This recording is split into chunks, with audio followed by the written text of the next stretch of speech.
Okay, my name is Shannon, and I'm going to go over a tutorial on how to come into Bakasana. Bakasana is our crow pose, and it's one of the first arm balances that a lot of yogis learn to come into, but there's a little bit of a struggle with being able to do it because we're trying to balance just on the backs of our elbows, and our butt is way up in the air and gravity is pushing us down. So it's really important to understand that when I'm coming into this pose, I don't want the heaviest point of my body up and my head tilted down. So I want my bottom kind of stretching back and my head stretching forward, so the body is equally, shifting weight to both sides. Then I'm also kind of harness in and work the abdomen. So a really good place to start before you come into your Bakasana is coming into a really strong cat pose.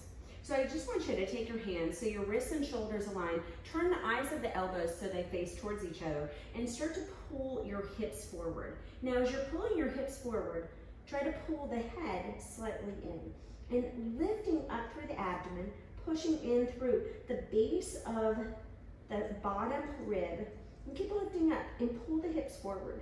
Staying here for 3. Push the backs of the feet down. 2 and 1. On your inhale, just start to extend into your cow a little bit. And so I would do a few of those, kind of garnering that strength.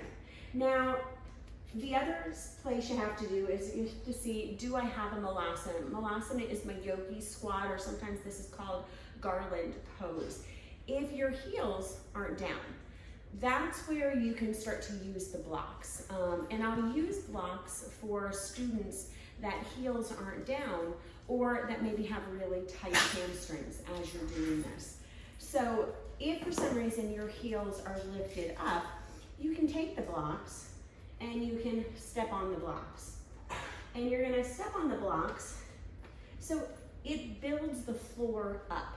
And hopefully that starts to help you. Now, as you shift forward, I want you to think about pressing the knees towards the back and coming back into that cat pose. So I'm lifting the bottom a little bit, but the bottom is not up here.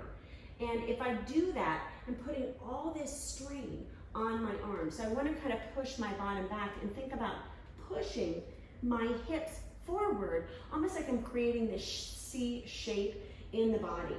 Now, as I'm here, lifting up, and start to bend or hinge the elbows and pull your elbows back. Fingers are facing forward. So my 2 fingers kind of facing towards the front.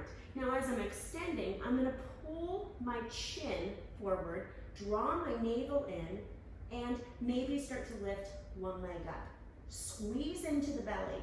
So as I'm here, the action of this lifting up is taking that balance away. And you can work 1 foot at a time. Now, that is if you have where your ankles are lifted up, this is a great way to build up. Also, if you have really tight hamstrings. Otherwise, I really like students to learn without the blocks. I think it's more beneficial and a lot less scary because you're not going forward. If you're really afraid of hitting your head, I want you to grab a pillow or a blanket or something that you can put in front. I try to get my students used to not feeling like they're gonna lift up first, but really just work on that extension. So again, I want you to kind of pull into your cat and pull your hips slightly forward. So drawing your belly button in. Now extend your chin forward, pull your shoulders back, and keep your belly tight. Now you might lift one leg up, squeeze your inner thighs, and then maybe the other leg lifts up.